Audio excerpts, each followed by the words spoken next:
Today we're going to give the Writer's Tears Cask Strength a try. This one was bottled in 2018, comes in at 53%. Yeah. Ought to be a pretty interesting expression of Irish malts.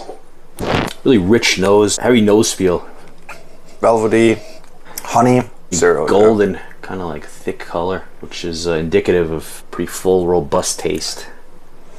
Heather.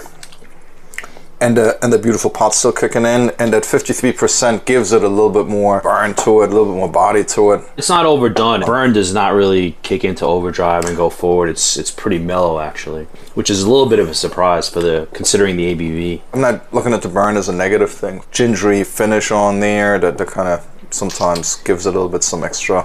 Can't believe they cried that much getting all these bottles going like that. These tears. Writer's Tears, yeah.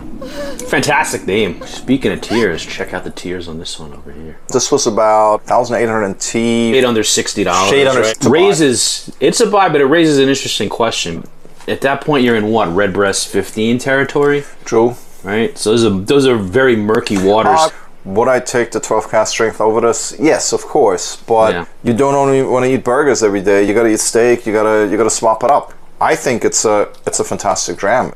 No, it does capture that essence of pot still. You got, in addition to the pot still, you do get that cereal, some of the wild honey.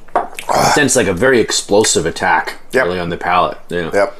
But as you mentioned before, it's not really overdone, even though it's like 53%. Because some of the cask strengths, unfortunately, that you do get, especially when you go into the territory of the Irish whiskeys and even some of the bourbons, they're really just too much. You get that, like the ethanol, but this does not have that, right? And even the spice is there, but it's kind of balanced. Yep. It's not overdone. I think it's a buy as well. If you're building a collection, if you want to pick up Irish whiskeys, you might go for a Bushmills first, like a 16er, which was a little more expensive. Or maybe try the regular 40% one, right? Yeah. Try that one first. When you get started, sometimes the cask strength might be a little bit too much. If you're looking budget-wise, I would pick up a Redbreast before I would go for this Writer's Tears. But eventually down the line, when you're looking for more for your collection and you're looking for different cask strengths for Irish whiskeys, this is a pretty good pickup. Yeah.